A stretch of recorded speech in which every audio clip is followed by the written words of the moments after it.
Mapagpalayang umaga, tanghali, hapon at gabi sa mampanig ng mundo. Welcome back to Chika Chika with Tambakol.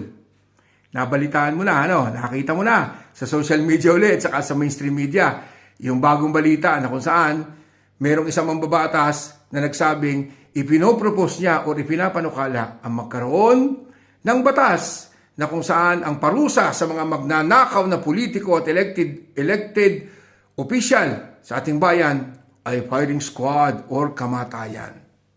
Sa isang iglap, para bang, wow! Pero maisip mo, wag kami. Imposible. Nagagawa kayo ng batas. Mag-a-approve kayo ng batas na kayo mismo ang tatamaan. Lalo pat firing squad or kamatayan ang parusa.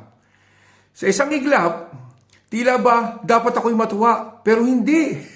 Imbis na ako'y matuwa, umakyat, umasin mo aking sikmura at umakyat ang aking acid reflux. So, sana lang, imbis na magsayang sila ng laway at mga kung ano-ano pang panukalang hindi naman realistiko, merong isang batas na matagal na nakabimbing sa Kongreso, sa lower house at saka sa Senado. Ito yung Anti-Political Dynasty Law. Itong anti-dynasty law, nakasaad na ito sa ating konstitusyon at salig yung batas. Kailangan lamang na magbuo ng batas ang ating mga kongresista at mga senador ng anti-political dynasty law. Pero sa napakahabang panahon, since 1986, 87 Constitution? Anong tayo ngayon? 2025? Wala pa rin. Diba? At tila, napaka-imposibleng mangyari din ito. Bakit? Kasi po, ang ating lower house o yung mga kongresista na kung saan 90% sa kanila, 90% ng mga congressmen ay bahagi o parte ng political dynasty. Ganon din yung mga nakaluklok sa senador. Marami sa kanila, mga political dynasty. At mangyayari pa uli yan, lalo pang madadagdagan. Dahil lumalabas sa mga surveys na sa 2025 senatorial election, 3 tulpo ang uupo sa Senado. Hindi ba political dynasty yan? Ha? Di ba? So, hindi lang yan. Talagang sukdulan na ang kasakiman at pagiging matakaw sa kapangyarihan ng mga political dynasties na yan. Na maging yung party list system, pinasok na nila. Ito mga pamilya ito, may kanya-kanya party list. Ha? Yung mga tulpo, may act. Yung mga rebelya sa Cavite, merong agimat. At marami pang political dynasties na naglipa na saan mampanig ng ating bansa ang may kanya-kanyang party list. Nalalahok uli ngayong eleksyong ito sa 2025. 90%. Nakakagimbal. Kaya medyo impossible dream na maganap ito. Bakit? Talakayin natin ngayon. Ano ba ang political dynasty? Ang political dynasty, sila yung mga pamilyang politiko na nanunungkulan at inihahalal sa ating mga bayan-bayan, sa ating mga municipalities, cities, districts, provinces, at maging region.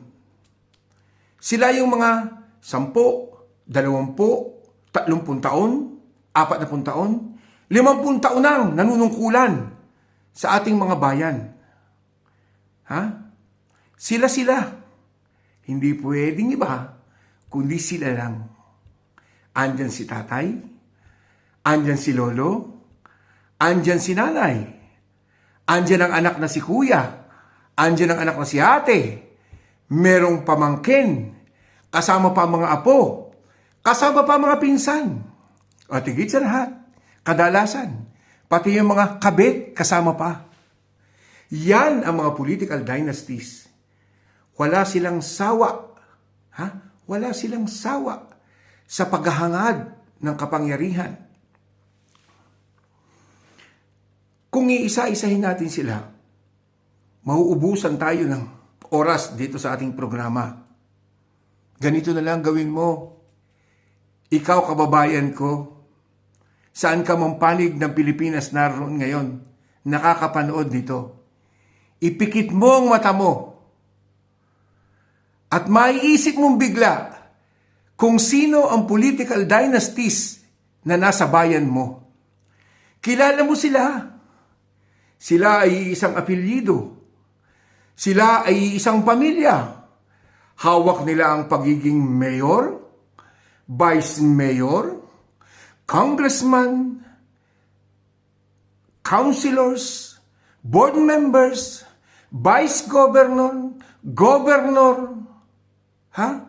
Nagpapalit-palitan lamang sila sa panahon na hawak nila ang kapangyarihan sa mga lugar nila. Hindi pwedeng pumalit ang iba dahil sila nga ay dinastiya.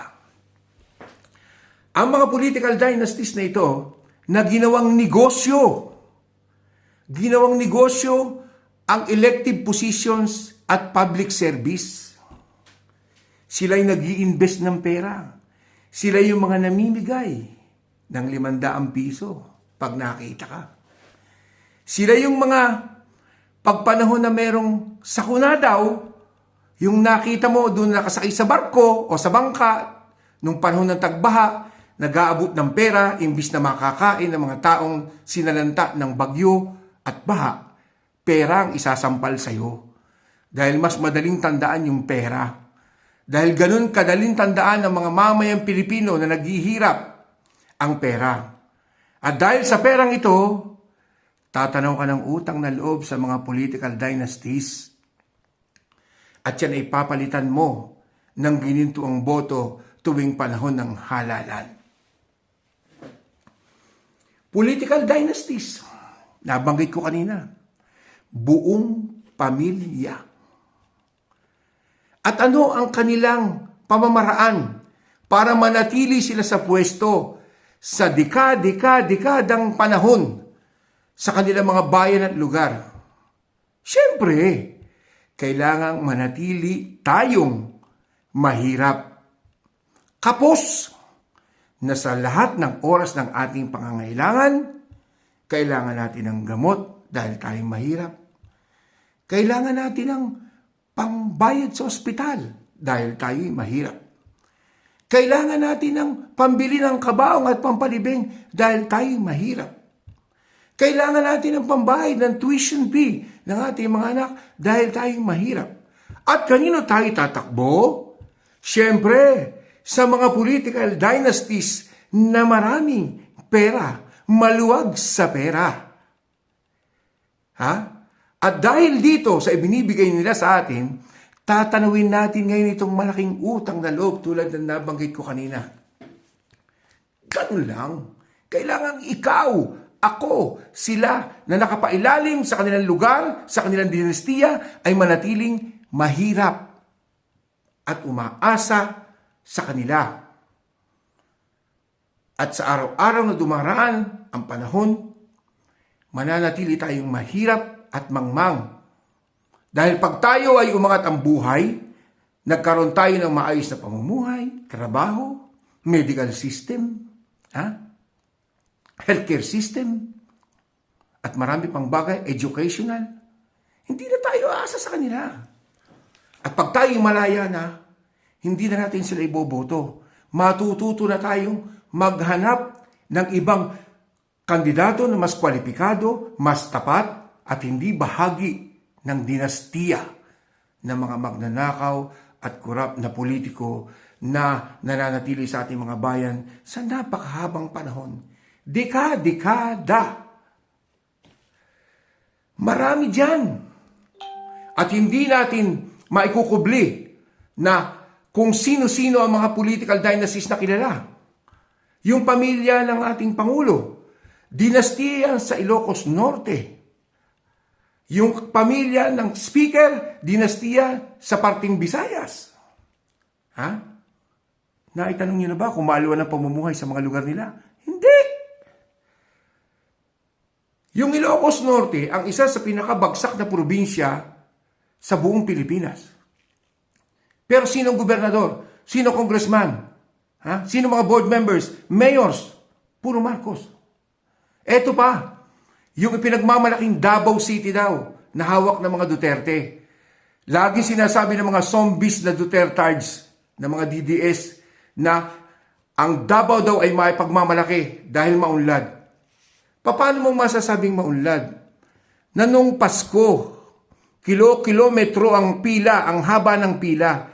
3, 5, 6, 7, 8 kilometro ang pila ng mga taong mahihirap na nagtiyaga madaling araw pa lamang. Tila mga pulube para makahingi, makatikim ng groceries at konting salapi mula sa mga Duterte. Paano mo masasabing yung libo-libong tao na pumila doon ay maayos ang pamumuhay under sa mga Duterte sa Davao City? Ito na ang panahon. Umpisahan natin ngayon 2025. Hindi natin kailangan ng batas na firing squad ang parusa or death penalty para sa mga magnanakaw.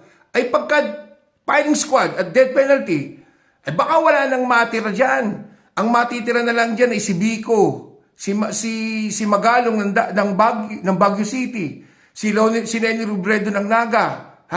Lahat na, wala tayong matitira dito sa Pilipinas ng mga politiko. Baka mas maganda pa yan, mga bagong henerasyon ng mga politiko.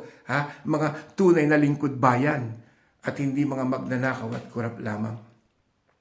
So sana, sa episode natin ito, mga minamahal kong kababayang Pilipino, na-distinguish natin kung ano yung sinasabing panukalang batas na death penalty para sa mga corrupt politicians. At kung ano yung kahalagahan ng anti-political dynasty law na matagal nang nakabinbin sa Kongreso at sa Senado. Sana, maisip natin, at tulad ng sabi ko kanina, ehemplo, ipikit natin ang ating mga mata.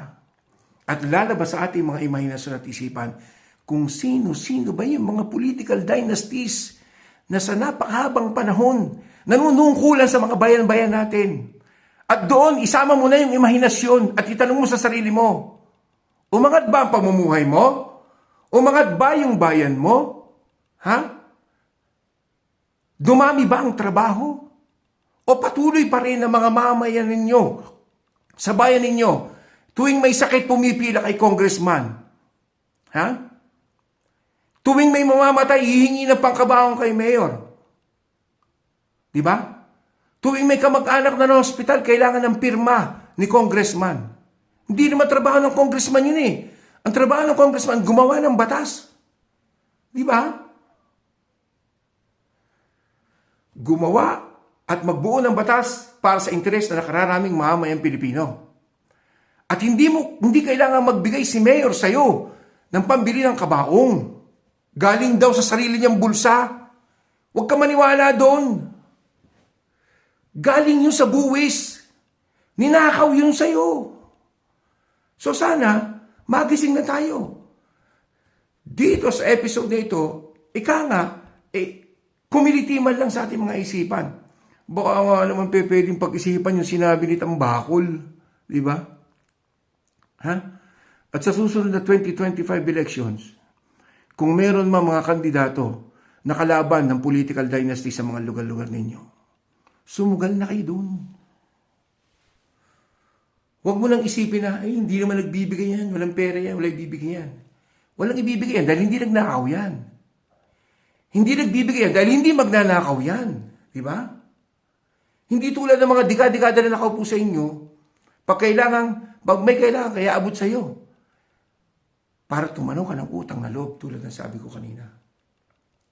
This is the very first time na ang video natin ay humaba ng almost 15 minutes. Natutuwa ako dahil alam ko na maganda ang naging mensahe ng episode natin ito. At sana po hanggang sa mga susunod pang panahon, patuloy niyong subaybayan ang Chika-Chika with Tambakol. Dito, tinatalakay natin, hinihimay natin yung mga issue na nakakaapekto sa ating sikmura, sa ating mga pang-araw-araw na pamumuhay bilang mga ordinaryong mamamayang Pilipino. So hanggang dito na lamang po muna. Hanggang sa susunod na episode ng Chika Chika with Tambakol. Huwag po natin kalimutan, meron po tayong YouTube channel. Please, pakisubaybayan po natin. At pakishare ng ating mga episodes para mas maraming Pilipino ang mamulat sa realidad at katotohanan ng mga bagay na tinatalakay natin dito sa ating Chika Chika with Tambakol. Ciao!